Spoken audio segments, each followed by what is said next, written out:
going deep in the weeds with Jason Bermas here on AD in the morning. Bo Ramsey there with the intro song. I love that. That's right up your alley, man. Taking care of stuff at home and making deals on the phones, all the things Jason Bermas is so good at. Of course, documentary filmmaker, and he has his own YouTube channel and a show, Making Sense of the Madness. What's going on, Jason Bermas? Living the dream as always. How are you today, Aaron?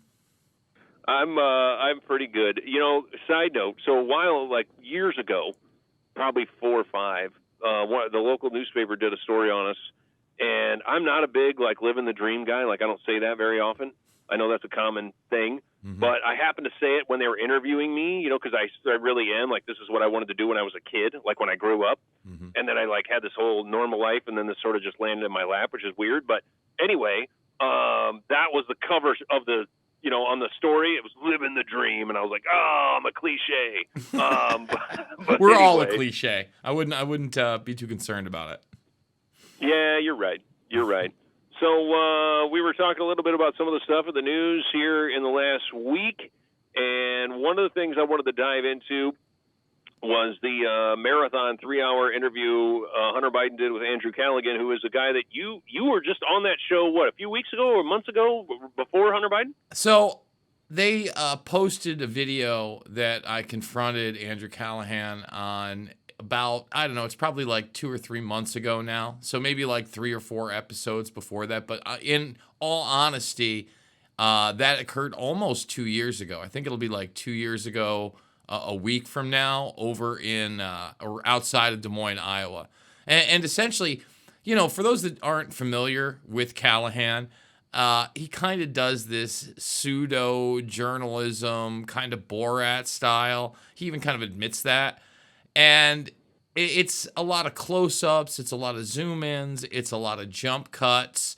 I had not really been familiar, you know, with how big he was on YouTube. I had seen him because he had goofed on Alex Jones, and he had gotten a deal with HBO to do this film called This Place Rules.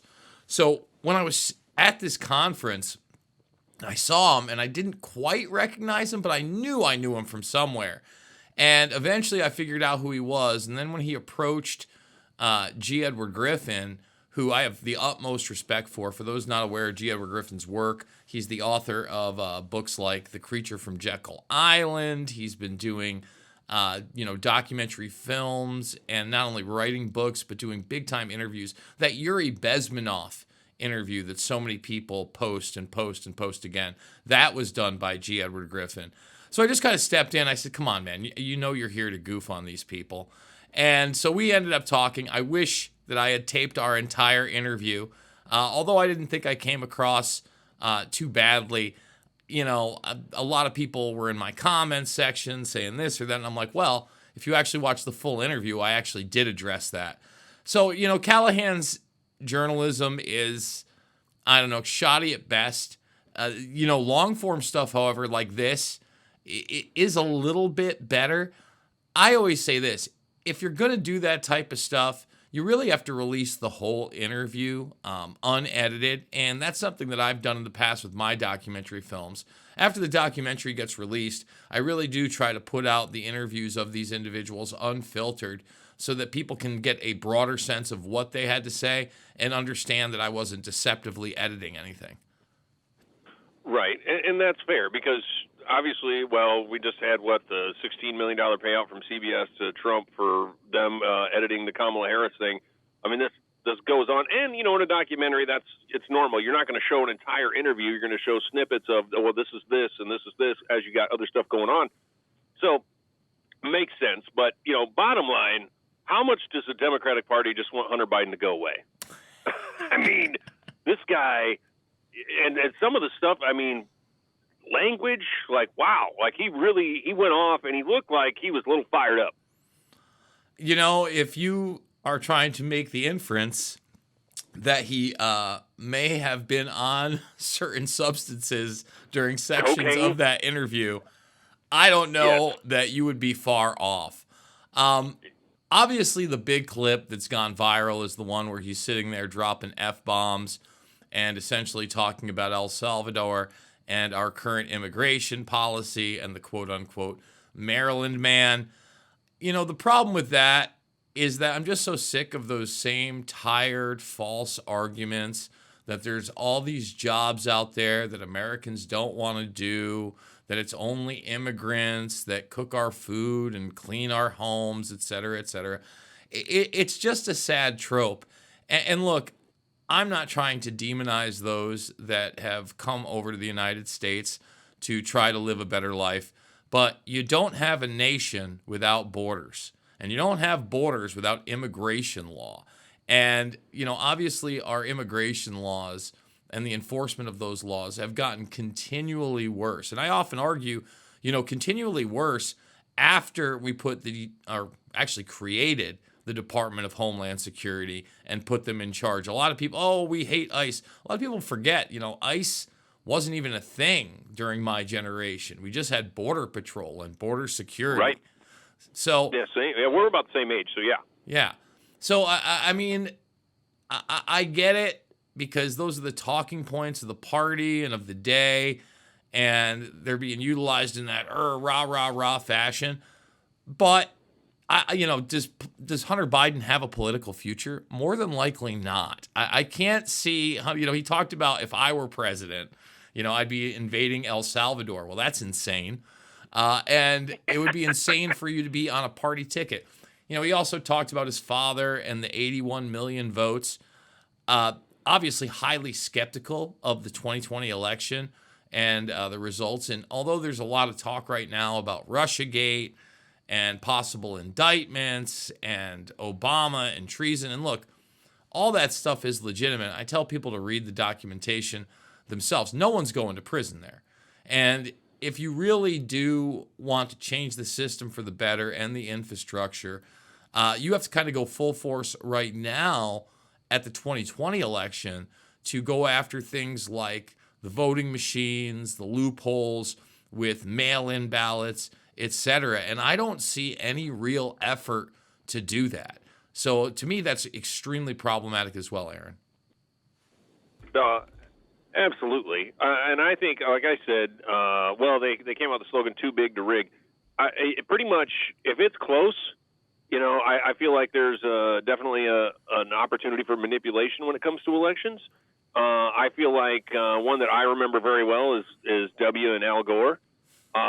It comes down to some lady that works for W's brother, the governor at the time of Florida, that's going to decide. I mean, it was hokey. I mean, I felt like, you guys really feel like you're selling this? You know what I mean? That was, and again, I think if it's close, there's always an opportunity for manipulation. You pretty much, if you're going to win, you better win big, and then they don't have that opportunity. Well, I mean, you got to win super big, and I believe that Trump won super big really all three times.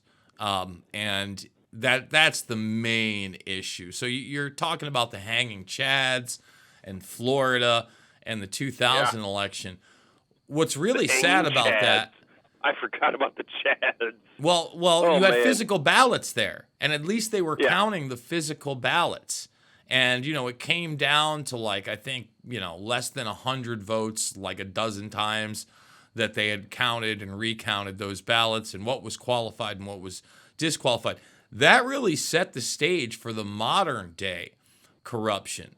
By 2004, so many of these machines, we talk about the different machines now and they'll sue you, but back in the day, Diebold and these other companies, I believe, were just as corrupt. For instance, there was plenty of evidence that John Kerry actually beat George Bush, but did not challenge the election because he was sent there to lose. John Kerry, for those that don't know, actually went to college at Yale with Bush. He was a little bit older. They were both in Skull and Bones together.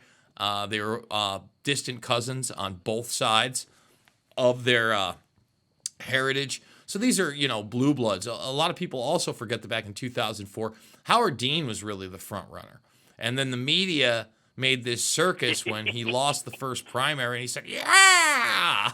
Yeah. They caught that video and going, then we're going to win Michigan. Then we're going to win. He looked like he was going to explode. And then they just kept running that clip, that 8-10 second clip, and then he just went, bleh, and he was done. Yeah, and again, if we were a little bit more politically astute, if it was not 2004 at the time, if you looked at a rally or an event with John Kerry, he couldn't get 100 people there. That should show you the power of the media and its manipulation. So those machines have now been entrenched everywhere. I think that they are the main problem. They really, first of all, they're run by private companies that have quote-unquote proprietary software. They're easily hackable. Time and time again, they say that they are not able to be hooked up to the internet, but that turns out to be a falsity and a lie. And they use a system called fractional voting. Bev Harris, who did a great book called Black Box Voting, and they even did a HBO documentary on this back in the day. It really showed the issues with these machines, and those issues were never solved. They only got worse, and now we've gotten to the point where if you dare to challenge them on any level, you'll get sued into the ground like Mike Lindell. Is Mike Lindell a little bit of a wacky guy? Yeah, he's got that crackhead energy just like Hunter Biden does, folks. But at the same time, hey, truth be told, right? But at the same time, I think a lot of the stuff that he was talking about was legitimate. I think he did get pulled in to some of this hokier Johnny nonsense that was kind of internet lore at the time. He got taken in by some of the grifters that were involved in the QAnon sense later on, and that really hurt him. If you're going to get into these fields, you have to know that you are going to be attacked brutally, and if you have financial means and resources, you're going to be attacked financially. These are not easy fights to win, but with this administration in there, with the justice system, the way that it has been weaponized against them time and time again, if we don't get noticeable change in transparency this time, I don't know that we ever get it, Aaron. And when I say that, I mean paper ballots that then can be audited and counted by human beings in a public setting, much like they did in Florida. As flawed as that system was, it is 1,000 times better than what we currently have. Man, I couldn't agree more. Anytime the digital critter kind of creeps into things, there's just way too many opportunities for machinations. Hacking, whatever, because there's always somebody smarter than you on a computer. And I don't like any of it. Like, I don't, computers are computers. It is what it is. But it's, I agree 100%. If we kept it the good old-fashioned paper ballot and people hand count them, and you don't have any machine machinations per se, I think that's the best. Have you ever seen the movie Campaign? Is that the one with Will Ferrell and yeah, it's one of my Zach favorites. Galifianakis? And Zach Galifianakis. It's a underrated classic. It is. Thank you. That you couldn't put that better. But watch that. Anybody. It's a hilarious movie. And then they go through this whole process. This whole thing happens. And then at the end, the rich guys that are trying to kind of be the puppeteers anyway, there's a pair of brothers that are modeled after the Koch brothers. Then they just bring in their own voting machines and make it the way they want anyway. After the whole movie, but it's a hilarious movie. There's so many funny parts. The baby, where they're fighting over who's going to kiss the baby, and that movie's hilarious.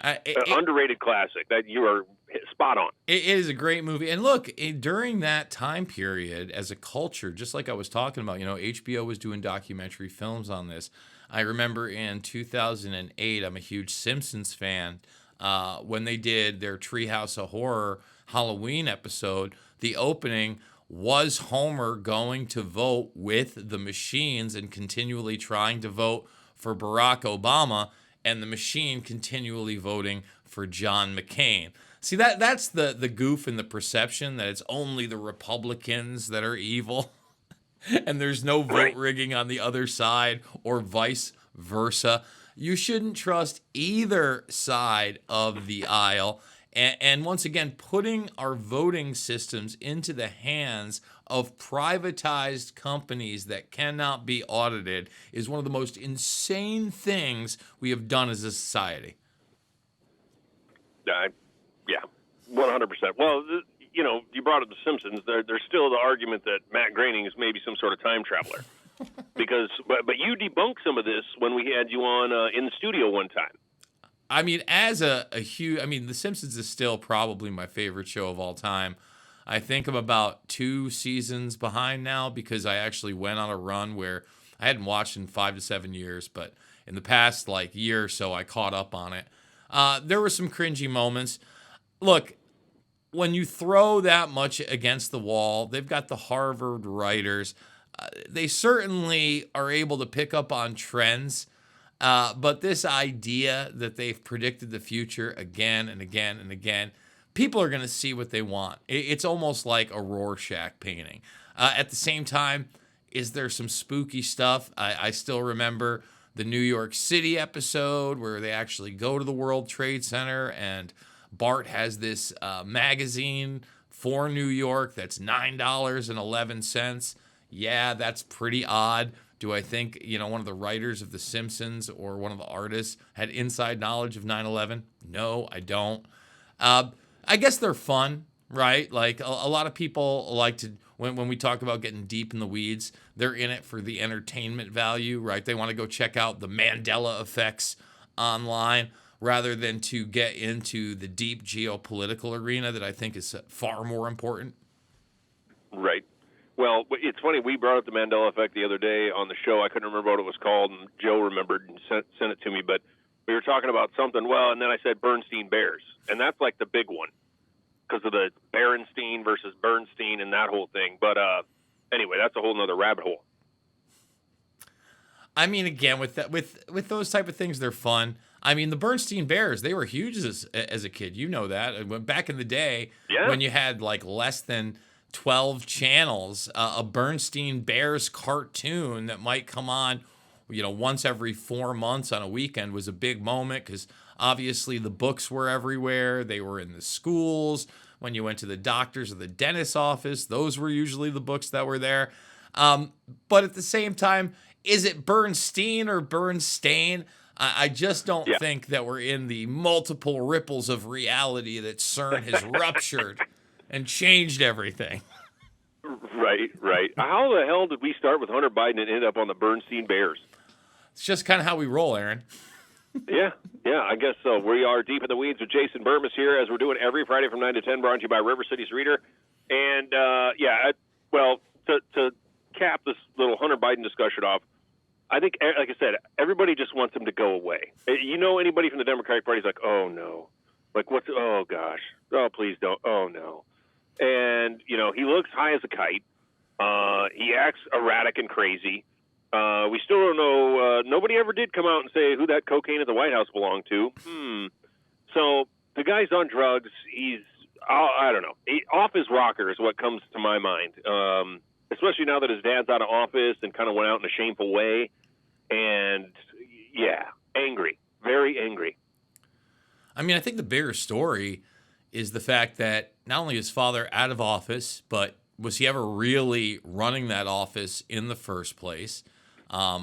He's made almost no appearances or commentary after leaving, Aaron, and that shouldn't be a shock because, again, this guy was a dementia patient when he was installed. He made the cancer revelation, but once again, if you went back during that administration, he actually talked about having cancer in one of his dementia moments. I thought it was a dementia moment that he was just saying that. No, it was a dementia moment where he mentioned something that he should not have said. Biden obviously also involved with Russiagate heavily, with what happened to Michael Flynn, and even the first impeachment of Trump.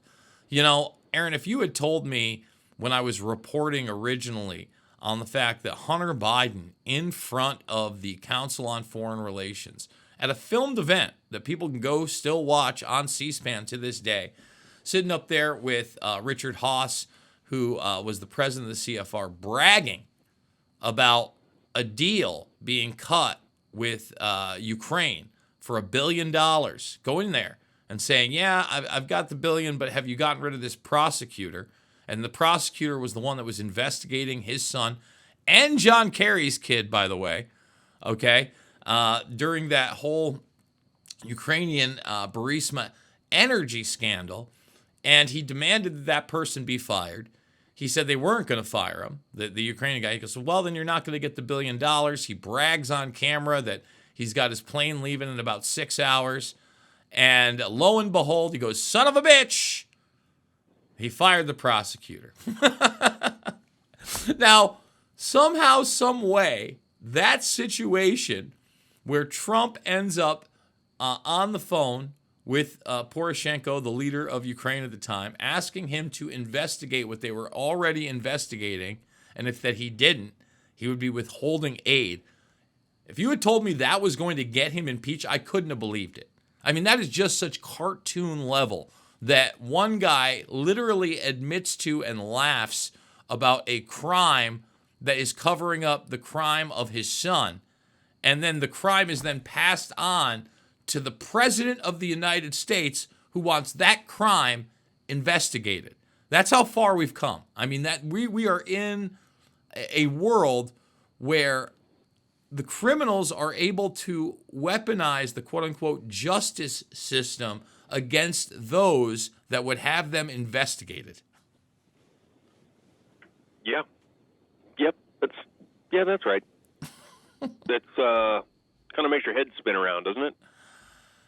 It really does. I mean, and the Bidens have been around for a very long time.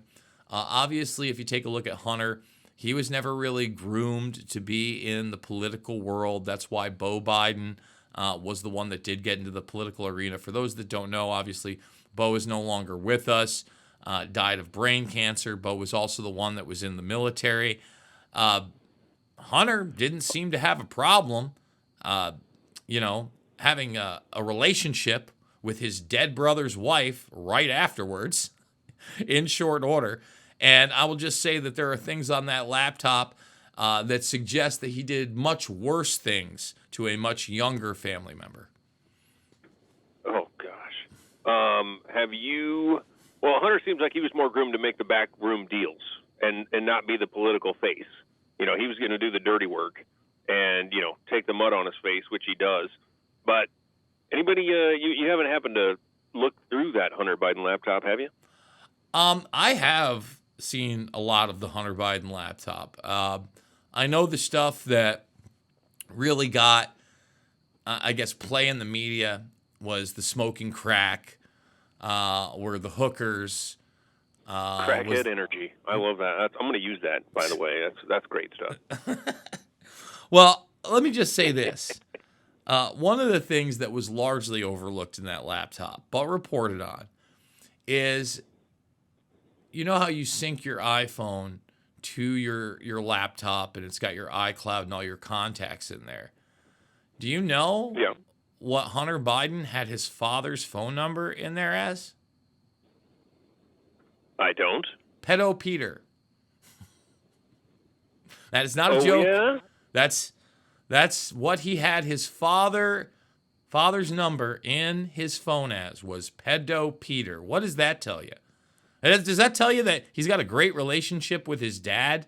That his dad is really raised an amazing family? Let's not forget that yet another thing that the media suppressed was Hunter's sister, Jill, I'm sorry, I forget it's not Jill, but Hunter's sister, Joe's daughter's. Or is that one of the wives? What's that? There's an Ashley Biden. That's it. Ashley's. It is Ashley. So Ashley Biden was in a halfway house, and she happened to leave her diary in this halfway house. The next residents ended up getting it to Project Veritas. There were actually FBI raids on some of the Veritas people. Veritas didn't even have the gumption, the sack, to put out the diary.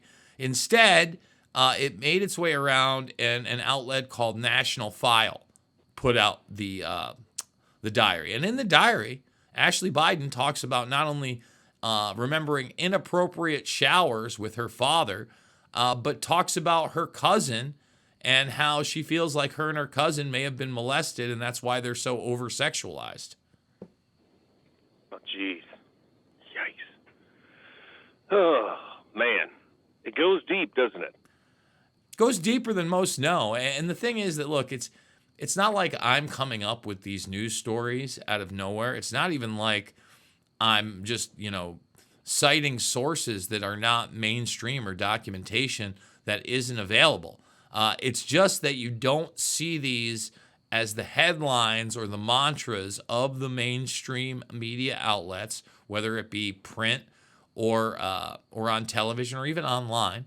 And unfortunately, even the alternative sort of influencers, they're all talking points. I mean, when it gets down to the meat and potatoes of so many of these issues, the people that have been able to carve out a niche, unfortunately, don't really know much.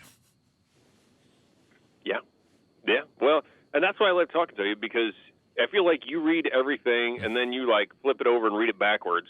You're very sharp on sourcing, which is a big deal to me, and also kind of just cutting through the crap and understanding, well, this side's going to present it this way, this side's going to present it this way. Let's find some kind of, truth in the details, and you're very good at that. So Invisible Empire, a great documentary film that Jason did, you really crack a lot of that open. And I highly recommend checking out all of his films if you get a chance. We are Deep in the Weeds with Jason Bermas, brought to you by River City's Reader.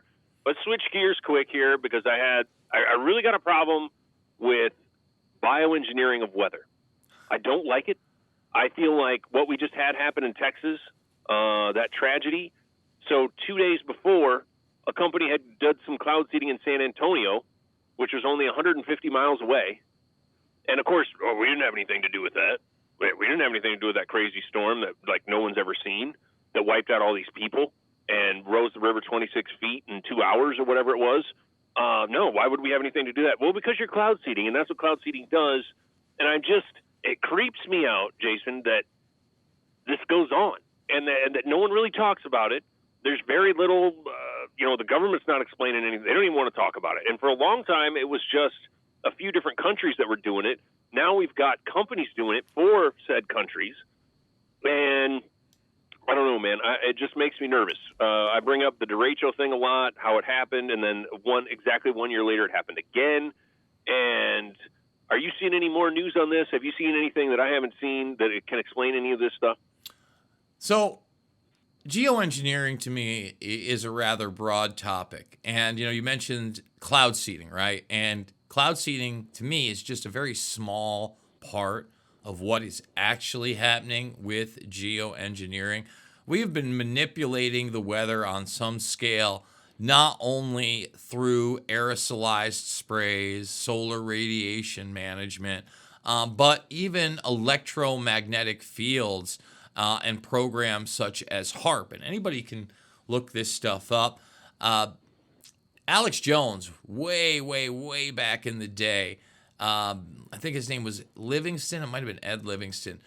Ed Livingston was basically the godfather of weather warfare. In the 40s and 50s, this guy was flying into the middle of hurricanes, and they were able to either strengthen or completely knock out the hurricane.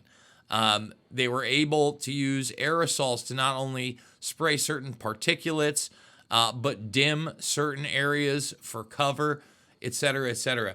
This has actually been going on a privatized level outside of nation states now for well over 2 decades. And the real issue is there's constant, and I mean constant weather manipulation from both privatized, state-run organizations, and then what you could call, the Defense Department projects. For instance, on a recent episode of Dr. Phil, a woman asked about the spraying to RFK Jr., and I was kind of surprised because most politicians have either ignored this issue, they've said it was completely insane, or they've spoken about it under their breath. RFK Jr. actually said that the spraying was going on, and they weren't sure who was doing it, but they think it was DARPA. Now, I want that to sink into people. You now have an executive office that is talking about an executive within an executive that is outside of that executive. And I know that sounds like a mouthful, but hear me out. So you have an administration that has been elected into office and appointed through Trump that apparently has no oversight over massive programs being run by the Defense Advanced Research Project Agency. That should alarm everybody. And you know, I often talk about this one, Aaron, because this is a subject that, you know, it concern. I mean, it's the air we breathe, right? It's the water we drink. It's not just these large-scale events that may or may not have been manipulated by this technology. And I think, look, if I ran and won the governorship of Iowa, could I stop the spraying in the sky? Would that even be in my jurisdiction? And I don't know that it is. You know, we had State Senator Jeff Shipley, along with others, try to introduce legislation just this year to halt these geoengineering and aerosolized programs. And the opposition party, Shipley is a Republican, the Democrats came in and they just said, you know, there's a lot of speculation, there's a lot of talk, there's no proof any of this is happening. I mean, people are up there giving the proof, talking about the organizations, talking about the time they sprayed. No, there's just none of that. He goes, you know, but if it is real, I understand that they're trying to stop global warming, and I want them to keep me safe. So it's the denial and then the admission that, well, if it is real, it's for the greater good. It's actually benefiting me, so I actually want this to occur. I mean, it's totally and completely insane circular logic. But again, most people are just on the peripheral of this information. You know, you mentioned Invisible Empire, which I think is a great film. I made a film after that called Shade the Motion Picture that really delves deep into the geoengineering aspect of this predator class that I often discuss. Well, I haven't got to watch that one yet. I'm trying to do one a week. And I was thinking about it. Maybe at some point, maybe we get into this, we'll get our segments down a little better, and we'll do a little review on some of it. Or if I have questions to throw at you, stuff like that, maybe I'll get with you on that. But it's, I don't know. Yeah, you just made me even more stressed out about this. I just want you to know that, because it is like, who's doing it? And I wonder that a lot with our 3-letter or 5 DARPA, you know, FBI, CIA. You know, who knows who? You know, who knows what? Well, what are they doing? Well, what are we doing? Are they going against each other at times? Do they just have carte blanche? We'll just do whatever the hell we want, and if there's a problem, then it's classified, or however that looks. It really does feel that way at times, right? You do have these programs that are outside of the presidential purview, and a lot of those programs, by the way. You go back to post-World War II, and you started using that model of compartmentalization that worked so well in the Manhattan Project, the kind of need to know. And the president often didn't need to know. You know, you texted me about Area 51, and Area 51 was a hotbed for much of this technology, whether it be nuclear or propulsion systems or different types of aerial systems that would be used to spy on other nations or for surveillance. And, you know, they tell a story in that book about the ox cart, and anybody can look that up. And basically this is a plane that was able to get, I believe, 60,000 feet into the air. And Lyndon Johnson had no idea the program was even going on, but was extremely delighted after it was revealed to him. Recently, on Tucker Carlson, you had one of these SEAL Team 6 guys. Now, I take all this stuff with a grain of salt, especially with the SEAL Team 6 bin Laden raid. But I do believe something did happen there. And if you remember, there was a helicopter crash on site, and that helicopter didn't look like anything that had ever been revealed to the public before. Well, he talked about that on Tucker Carlson. He said, you know, they revealed that they had these helicopters that had never been used operationally. He said the president of the United States had never even seen these things, and he likened them to quote-unquote transformers. So, you know, again... Really? Yes. So the idea that we don't have these projects, these programs in the realm of technology that are not under the purview of, you know, Trump sometimes goes out there, he goes, we have weapon systems you've never seen. You know, that's just what they're telling him. Even with this latest Iran mission, right? These multiple sites. He said it was B-2 bombers. I'm highly skeptical they used B-2 bombers for this. I mean, that sounds like something out of Top Gun Maverick. Why use B-2 bombers when you have things that can fly higher for longer durations of time? Or maybe you're not even using, traditional means. Maybe you are using things through the Strategic Defense Initiative or Star Wars program or quote unquote space weapons. I know that sounds like something out of a science fiction movie, but it's literal technology that they've been openly discussing, creating, and deploying over my entire lifetime, Aaron. Yeah. Yep. It's, again, I just wonder, and for the president to not know a lot of this stuff, I figure they look at it like they don't want to burden the president with some of this information, because then they know something they probably shouldn't know and could be considered guilty for knowing it, especially if it was illegal activity, which happens all the time in a clandestine manner with these organizations. Well, they always like to create that circle of plausible deniability. Outside of a technology realm, you could go to the Iran hostage situation, which of course is connected to Iran-Contra. But you had Reagan out there saying, hey, we didn't trade weapons for hostages. We weren't involved in any of this stuff. I truly don't think he had any idea. I don't think he signed off on any of it. I think that, George Bush was doing these things behind the scenes. He had the connections to the intel community, heading up the Central Intelligence Agency just prior to becoming vice president, and quite frankly, having almost a lifelong relationship with the intel community. So I think that we've been in a situation for a very long time, unfortunately, where certain things are not told to the president on purpose, but we've strengthened that bureaucracy over the years. I just mentioned George H.W. Bush.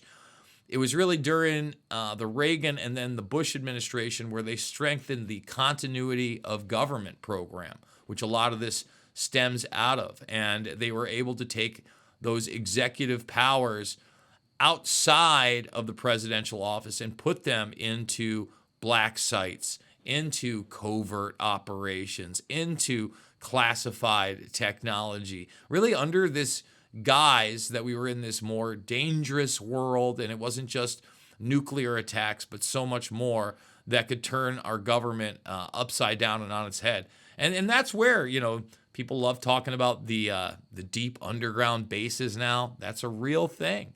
And a lot of that infrastructure was created not only post-World War II and into the Cold War, but continues to be modernized to this day.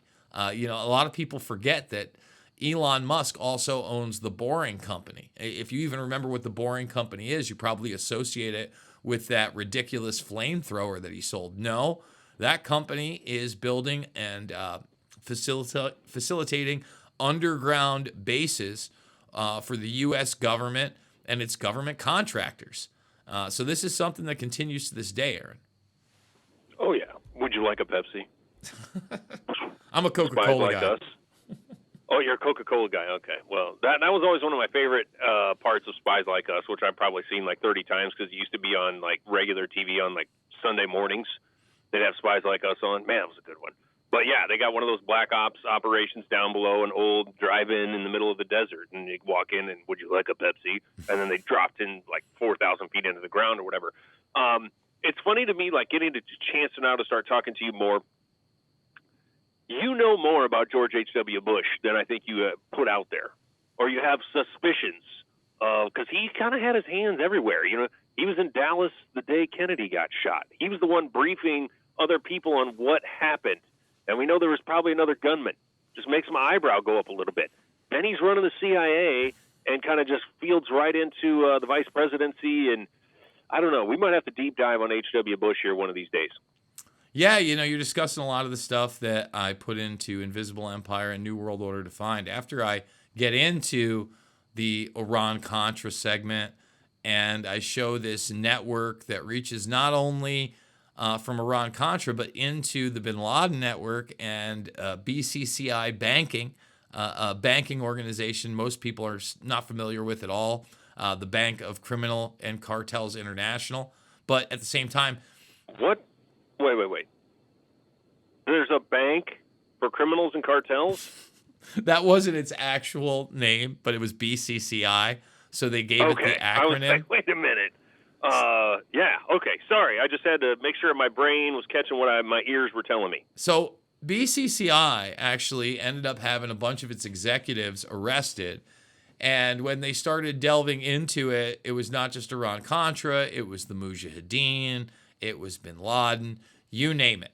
Now, although that bank got caught and they had to do a little magic, they didn't even shut everything down. Banks like J.P. Morgan, Barclays, remember, they're paying out in this Epstein scandal. Why would they be doing that? Well, because they're still up to the same exact thing, money laundering for arms deals, drug deals, political backdoor deals, you name it. That's how the system works. And BCCI, I mean, again, they truncated that investigation. Bush, during the time, obviously utilized those networks. And in that documentary, I show you how he came up really in the intel community. Prescott Bush was an OSS guy, becomes the governor of New York. They can't really get George H.W. Bush elected, so he's never officially a member of the Central Intelligence Agency, but there seems to be this picture of him possibly in Dallas that day. But the document you're talking about is the document in which the Central Intelligence Agency actually briefs J. Edgar Hoover, the head of the FBI at the time, on the Kennedy assassination. And it is supposedly a George Bush who briefs Hoover. George H.W. Bush is one of those characters in history that I think we're going to find out a lot more about in the next several decades. I don't think that history is going to do that guy any favors. And I think it really does speak to the fact of how the world really worked through individuals like him. For instance, even on 9/11, Aaron, it's not an invisible empire. It's actually in Fabled Enemies. George H.W. Bush was the Bush who was in the White House on the morning of 9/11. His son was down in Florida reading My Pet Goat. But H.W. was actually in the White House and then went to a meeting, I believe, with one of bin Laden's brothers. I mean, don't get me wrong. Bin Laden's got about, over a baker's dozen's brothers, but it was at I want to say it was a Halliburton Energy meeting. I could be wrong about the meeting, but I know that he went and sat down in a meeting. The Bushes and bin Ladens had done business for decades prior to 9/11. Right. They vacationed. Didn't they get him out of here? Didn't they get the bin Laden family out of here after that happened? So, again, in Fabled Enemies, you can actually watch the family, or at least members of that family, getting into their private planes and leaving the country while most flights were grounded. That's 100% true. Yeah.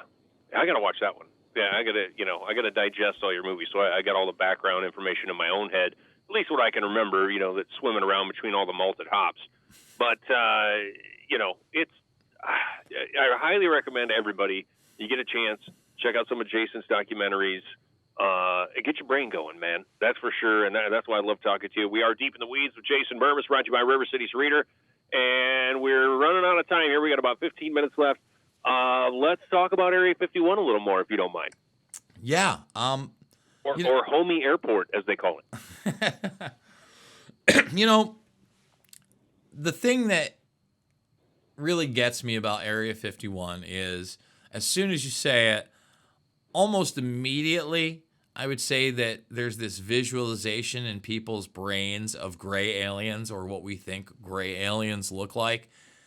And I think that's totally on purpose. I think that we have been conditioned to believe somehow that Area 51 is where all the alien aircraft are, and that's where they've got the grays, et cetera, et cetera.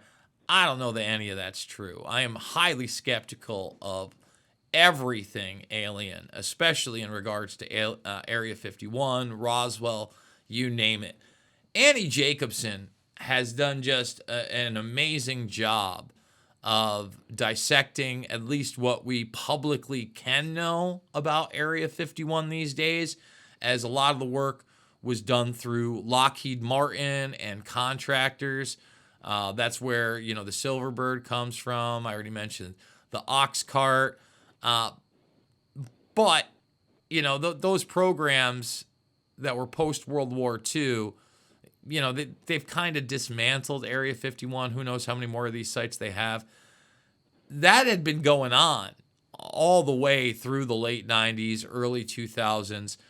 Yes, I think they're working on propulsion systems. Yes, weapon systems. I don't think it's a coincidence that you see a lot of the quote-unquote UFO sightings, now UAP sightings, in that general vicinity. And the big one is they did a lot of nuclear testing there. A lot of nuclear testing. So yes, 739 of 928 nuclear tests conducted by the United States Department of Energy have been carried out there. And you just mentioned a department a lot of people don't even know exists, the DOE, the Department of Energy. The Department of Energy is behind some of the biggest black projects out there, up and until today. The Department of Energy even has a role in the COVID 1984 nightmare, believe it or not.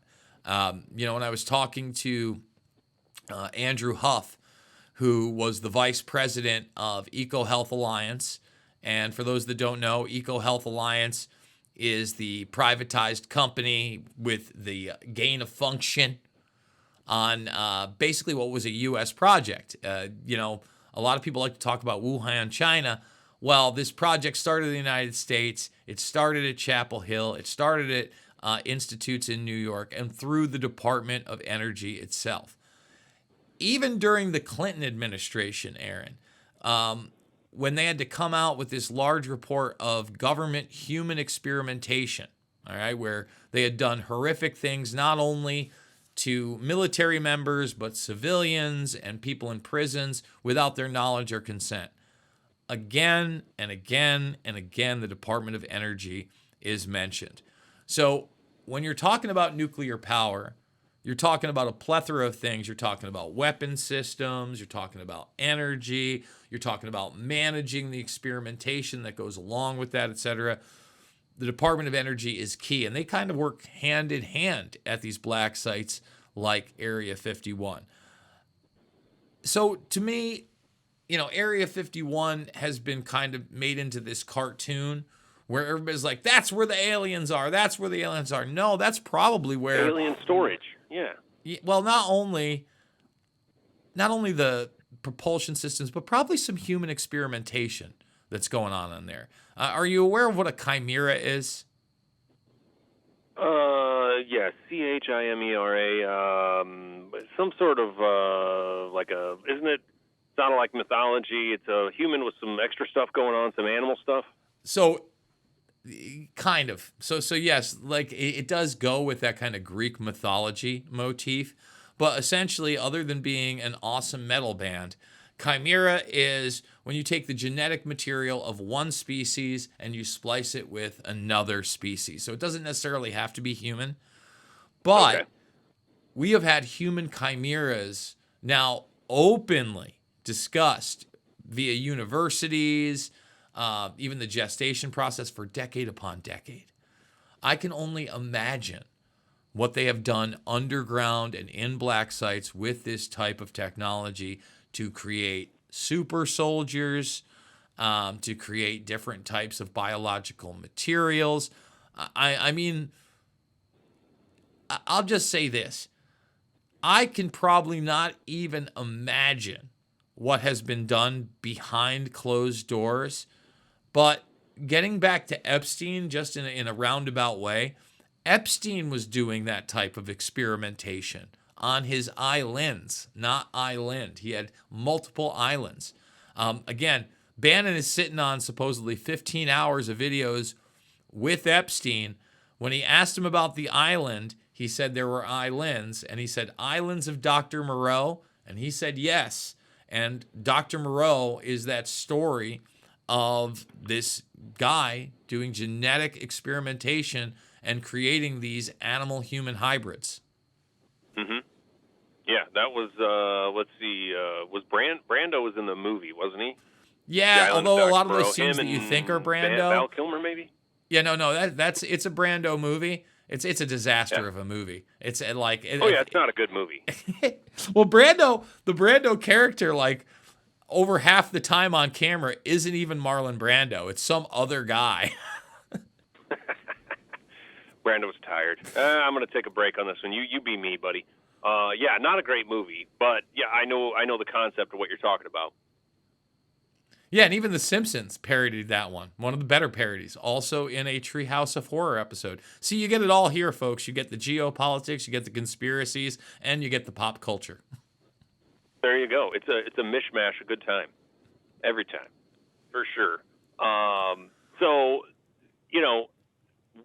it feels like that Area 51 was like, no, yeah, this is where we keep all the aliens. No, really, look.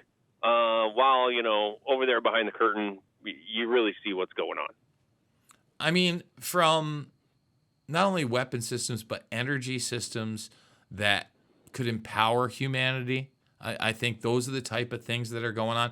Hell, even the fact that we're now openly discussing using mini nuclear reactors on site at data centers probably lets you know that technology has been refined time and time again at sites like Area 51 and others that have been experimenting with the technology literally since the 40s and 50s. So the good stuff could make things probably better, easier, let's say, to provide energy for people on a mass, scale. But they don't want to let us know they got the good stuff. Like you said, Trump said, and he has on a number of occasions, we have weapons you've never even seen. I'm sure we do. Yeah, I'm sure we got technology. Who knows if they've figured out cold fusion? They just don't want to tell us. I feel like there's a lot of that. A lot of like, well, what's really going on kind of thing. It's funny you mentioned cold fusion. Years ago. Oh, here we go. When I was doing interviews for Loose Change Final Cut, and Dr. Stephen Jones, I think he was like BYU professor. He was one of the first guys to come out and question World Trade Center 1, 2, and obviously 7, and the fact that they came down in the manner that they did. He talked to me about some of the Black Project work that he was able to do with cold fusion. He said he couldn't really talk about much, only that he had taken part in some of these kind of projects. And that's often what they do. Some of these people only come in and see a glimpse. That's how compartmentalization works. For a short period of time on technologies that may or may not be ready. Cold fusion is one of those ones where NASA has openly discussed it. I often talk about Dennis Bushnell. He headed up, a couple of different groups on that. There's the Jason group. It's not just Jason Bermas, but the Jason group. And the Jason group is actually discussed quite a bit in Area 51 as this group of scientific wise men. And often, with government agencies, it's like an acronym. This time it's not. It actually, the scientist that they kind of came to through the Defense Department to create this group was asking his wife what they should name the group, and they took it from the Jason and the Argonauts story. So the Jason group is supposed to be this group of wise men that know better than us, that get a glimpse into this kind of technology that apparently the general populace can't, and they work on those programs. I'm not sure if Jason is still around, but they were around at least in the early 2000s. In fact, it might not be Area 51, although I think they do talk about that. It might be in her book, DARPA, The Pentagon's Brain. Right on. Man, I don't know how you keep all this stuff straight in your brain. Like your ability to recall is just completely insane. Well, I appreciate that. I don't know if it's completely insane. I collected a lot of baseball cards as a kid, and I could probably still name like every single player from that era. Yeah. Oh, But yeah. I collected a lot of cards, too. I remember on the back of John Stallworth's 1983 Topps card, it talked about him selling insurance in the off-season. see, that's the kind of exciting stuff that I thought that I was going to be involved in my later years. It just, happened that, I was alive in a time period where 9/11 really did change the world completely, Yep. totally upended my worldview. When I talk about it politically, I often say that our entire geopolitical system, both foreign and domestic, is based on the narrative that they sold us on that, and it hasn't been for the better, And as I see us moving into the future, I'm not sure we're moving in the right direction. As I talk about these technologies, and I talked about those mini nuclear centers at these mega AI data centers that are being built around the country and the world. The other thing that they're planning on doing is using our water at a mass level for that. So, we talked about the air.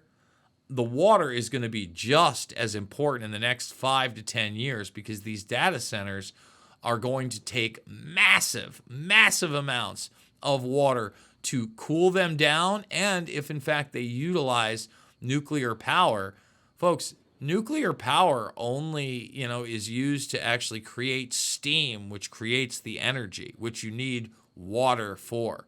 I mean, that's how ignorant most people are. They don't even know what the source of Right, nuclear how it energy works. really is. So I see a lot of changes coming rapidly, especially in the realm of human resources that are essential, whether it be the air we breathe or the water we drink, Aaron. Well, I've been saying for a long time, I thought by the time I'm old, well, I mean, I'm 47. I say I'm old now. I feel old. But, when I'm in my later years, in maybe 20, 30 years, that water will be more important than oil on the worldview because I don't see, there's more and more people all the time. We use water and then don't get it back a lot. People leave water in water bottles that goes to the landfill, and that, which sounds minuscule and silly, but when you think about how many water bottles are consumed every day and how many might be just half consumed and then thrown away like that, it starts to add up after a while on the scale of billions and billions per day. That's, I don't know. I worry about water a lot, to be honest. That's something that concerns me, that's going on. But I don't know. Fascinating stuff. Let's talk more about, maybe we'll get into some water next week and figure out what else comes up here in the news and find something else classic like an Area 51 to shoot around too. Another great show, Jason. Just so much fun to talk to you. My phone's been blowing up this whole time. People, just love it. Like they're like, oh, I can't wait till next week. I love what you guys are talking about. So I'd say those are rave reviews. Well, I want to thank everybody for listening, and I will be back next week. That's right. We're going back deep in the weeds once again, brought to you by River City's Reader.